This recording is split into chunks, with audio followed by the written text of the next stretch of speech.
పెద్దవైతే 4 సార్లు కొంచెం ఉప్పు వేసుకొని బాగా కలుపుకోవాలి. కొద్దిగా చింతపండు పులుసు వేసుకున్న చారు అనేది ఇలా తీసుకోవాలి.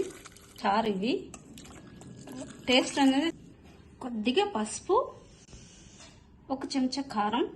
ఇప్పుడు ఇందులో కొంచెం అల్లం, కొంచెం వెల్లుల్లి, కచ్చాపగా ఉల్లిపాయలు, 2 ఉల్లిపాయలు ఇలా కట్ చేసుకుని వేసుకోవాలి. కలుపుకోవాలి.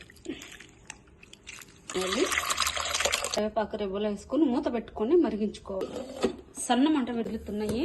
ఇప్పుడు మరొక పక్కన ఒక కడాయి పెట్టుకొని పోపు దినుసులు వేసుకోవాలి. ఆవాలు, జీలకర్ర వేసుకొని కొద్దిగా వెల్లుల్లి. ఈ మరలుతున్న చారులో కొంచెం కొత్తిమీర కాడలు వేసుకోవాలి కొద్దిగా ఇందులో. అప్పుడు ఈ చారు